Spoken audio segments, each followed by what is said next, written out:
Kemana Bapak Presiden Prabowo ketika ijazah Bapak Jokowi dituduh sebagai ijazah palsu? Para elit tidak ada satupun yang berdiri dalam membantu Bapak Jokowi.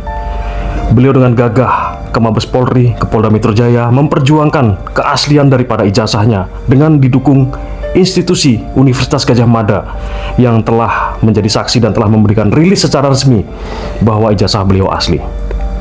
Kemudian, ketika Gibran Rakabuming Raka sebagai wapres ingin dimaksulkan oleh sekelompok orang yang mengaku dan berasal dari pensiunan angkatan, kemana para elit politik? Kemana Bapak Presiden? Yang mana Mas Gibran merupakan wakil, ibaratkan suami istri. Mas Gibran adalah pendamping presiden yang selalu setia diberikan perintah dan tugas, serta dengan setulus hati memberikan pengabdiannya kepada masyarakat. Namun di sana para elit, satu pun tidak ada yang memberikan dukungan. Yang mana kami, ya, tergabung dalam masyarakat yang secara organik ingin memberikan suara kepada Gibran Rakabuming Raka. Karena pada dasarnya kami memilih presiden dan wakil presiden adalah satu paket. Kami mendukung Bapak Prabowo juga berdasarkan atas dukungan kami kepada Wapres Gibran Rakabuming Raka, yang mana ketika apa yang diupayakan oleh Anies Baswedan tadi menjadi kenyataan, maka hal itu bukan saja memaksulkan Gibran, tetapi hal itu pun akan melahirkan yang namanya kesengsaraan di masyarakat. Anda bisa bayangkan betapa negara ini akan kisruh ketika Gibran dimaksulkan. Karena pada dasar dan pada prinsipnya, Gibran Rakabuming Raka juga memiliki pendukung yang sangat solid, yang siap untuk melakukan hal-hal terkait dengan dukungannya. Kecintaan kami memberikan dukungan kepada Bapak Insinyur Joko Widodo yang telah memberikan banyak sekali perubahan ke negeri ini, bukan tidak dengan alasan. Kami melihat betapa melompatnya pendapatan Negara Kesatuan Republik Indonesia setelah dilakukan hilirisasi di 1 poin nikel, yang mana penghasilan negara yang awalnya hanya berjumlah 30 triliun melompat menjadi 510 triliun. Teman-teman bayangkan berapa persen lompatannya. Kemudian ketika hal lain dihilirisasi mengikuti hilirisasi nikel seperti CPO, lompatannya sungguh luar biasa, ya. Tidak di sektor-sektor BUMN, tidak di sektor-sektor perusahaan swasta, di petani plasma sawit sendiri, teman-teman. Harga sawit yang tadinya di kisaran 900 sampai dengan 1.200 kini melompat menjadi 4.000 per kilogram TBS atau tandan buah segar. Betapa indahnya ketika hilirisasi itu dilakukan kepada seluruh sumber daya alam yang ada di Indonesia. Pertanyaannya, apakah hal itu disenangi? Tentu hal itu disenangi oleh masyarakat sebagai masyarakat Indonesia yang hidup di Indonesia. Tetapi itu semua tidak akan disenangi oleh mereka yang selama ini mempermainkan potensi dan sumber daya alam yang ada di Indonesia. Ketika barang mentah dikirim mentah begitu saja ke luar negeri, diekspor, maka hal itu tidak akan mendapatkan keuntungan besar, yang mana itulah yang namanya oligarki yang sebenarnya. Ketika pejabat di Indonesia memberikan hal mentah yang menguntungkan orang di negeri seberang sana. Sebagai Presiden Republik Indonesia yang memiliki kebijakan yang menguntungkan rakyat di bawah, Bapak Insinyur Jokowi selain menghilirisasi hal-hal yang penting untuk dihilirisasi, beliau juga membangun infrastruktur, yang mana kemudian hal itu berbanding lurus dengan kemajuan yang ada di Indonesia. Teman-teman pernah main ke Papua? Ya, di Papua, teman-teman. Papua adalah salah satu daerah dengan penghasil sumber daya alam yang sangat luar biasa. Itulah yang menyebabkan Papua sampai dengan hari ini masih kisruh. Kelompok kriminal bersenjata, yang mana mereka semua, teman-teman, pastinya disponsori oleh asing yang ingin menguasai kekayaan alam di bumi Papua. Papua, teman-teman, Papua dicetak dan disetting untuk tetap tidak mengetahui apapun. Mereka tetap disetting tanpa sekolah-sekolah, tanpa infrastruktur, sehingga kemudian mereka merem secara ilmu pengetahuan.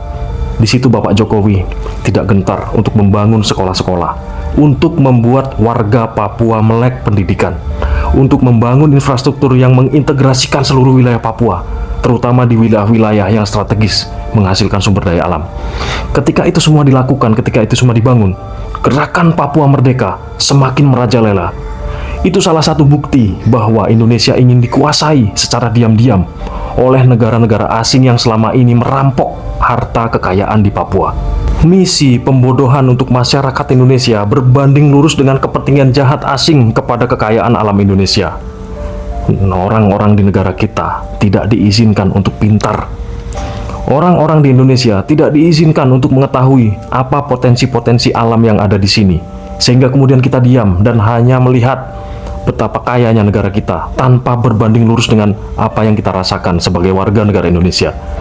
Teman-teman bayangkan, media di Indonesia disponsori oleh asing. Sejumlah 99% lebih media di Indonesia disponsori oleh asing. Terbukti tagar Indonesia Gelap adalah tagar yang sengaja diciptakan oleh para koruptor, sehingga kemudian kita tidak bisa melihat cerahnya Indonesia. Kita tidak bisa melihat lagi potensi apa yang bisa kita gali di Indonesia. Yang ada hanyalah kegelapan, yang mana kemudian kita terselimuti dalam sebuah kebencian kepada pemerintah. Padahal teman-teman, di balik itu semua, di era kepemimpinan Bapak Insinyur Jokowi membangun ibu kota Nusantara, yang mana itu dibangun tidak dengan dana yang kecil dan main-main. Itu adalah mega proyek, yang mana itu semua menghabiskan dan menggelontorkan dana yang begitu besar. Dari mana dananya, teman-teman? Dananya tentu dari hilirisasi, yang mana itu semua akan menjadikan Indonesia simbol negara yang kuat secara ekonomi. IKN adalah mercusuar bagi dunia, yang mana digambarkan Indonesia ini akan menguasai dunia. Guncangan demi guncangan terus dilayangkan kepada pemerintah Insinyur Jokowi pada waktu itu. Apakah kita menyadari Indonesia secara ekonomi, keuangan kita dikontrol oleh asing, yang mana Mastercard dan Visa menguasai Indonesia? Bapak Jokowi tidak tinggal diam terhadap hal itu. Sekarang kan saya buka faktanya bahwa QRIS akan menguasai sistem keuangan di dunia, sistem transaksi di dunia, yang mana daya tarik penggunaan QRIS jauh lebih tinggi dibandingkan penggunaan Mastercard dan penggunaan Visa. Nah, hal itu teman-teman tentu membuat Amerika gerah, karena Amerika memiliki produk yang mana produknya berupa Mastercard dan Visa ini akan tersaingi dengan langsung oleh kehebatan teknologi yang ada pada QRIS buatan Indonesia, asli buatan Indonesia. Banyak orang yang mengatakan bahwa QRIS adalah buatan Jepang. Itu salah, teman-teman.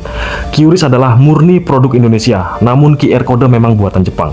Tetapi secara langsung QRIS adalah murni produk Indonesia, yang mana QRIS, siapapun yang akan menggunakannya harus membayar royalti kepada Indonesia, karena hal ini sudah menjadi daya tarik dunia.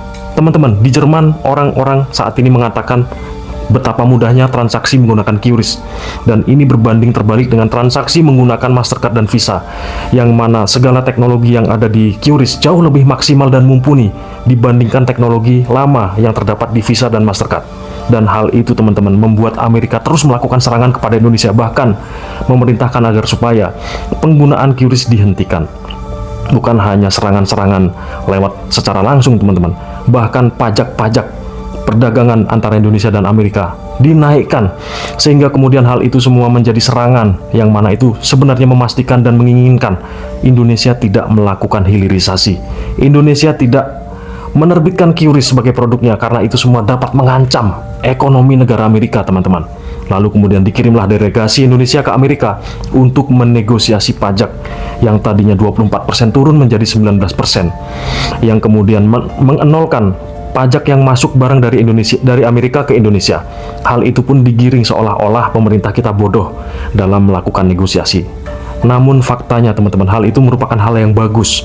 Ketika produk dari Amerika dienolkan pajaknya masuk ke Indonesia, dampaknya secara langsung berbanding lurus dengan kepentingan rakyat yang menggunakan barang-barang tersebut.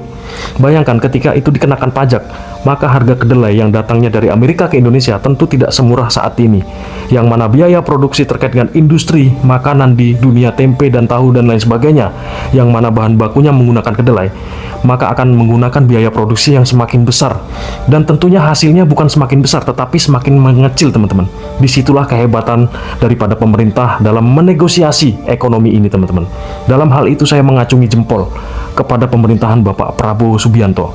Namun kali ini kita akan masuk ke babak baru, yaitu babak amnesti dan abolisi kepada Hasto Kristanto sebagai Sekjen PDI Perjuangan, dan kepada Tom Lembong sebagai koruptor yang telah terbukti secara melawan hukum, melakukan perbuatan melawan hukum, menabrak hukum di Indonesia, menabrak hukum tentang tindak pidana korupsi, yang mana kemudian tidak ada debat bahwa perbuatan Tom Lembong bukanlah perbuatan yang dikriminalisasi, melainkan murni perbuatan pidana, tindak pidana korupsi. Pertanyaan yang akan saya berikan kepada Bapak Presiden Prabowo Subianto adalah, kemanakah Bapak ketika Bapak Joko Widodo dikriminalisasi terkait dengan ijazahnya? Lalu pertanyaan yang kedua, kemanakah Bapak ketika Mas Gibran Raka Buming Raka ingin dimaksulkan oleh sekelompok orang yang selama ini membuat gaduh bangsa ini. Dan berbanding terbalik dengan kehadiran Bapak ketika Tom Lembong sedang diisukan dikriminalisasi, sementara kami masyarakat Indonesia telah mengetahui bahwa perbuatan Tom Lembong tersebut murni merupakan tindak pidana korupsi, yang mana aturan hukum di tindak pidana korupsi telah ditumbur oleh kebijakan yang diambil. Juga terkait dengan kehadiran Bapak memberikan amnesti kepada Hasto Kristianto dan memberikan abolisi kepada Tom Lembong. Saya berharap semoga bangsa ini tidak gaduh seperti yang sudah terlewati saat ini. Mudah-mudahan itu semua hanya karena pemikiran saya belum mampu memahami kebijakan yang sedang Bapak ambil belakangan ini terkait dengan pemberian pengampunan terhadap koruptor, yang selama ini masyarakat Indonesia mengetahui akar permasalahan Indonesia adalah korupsi.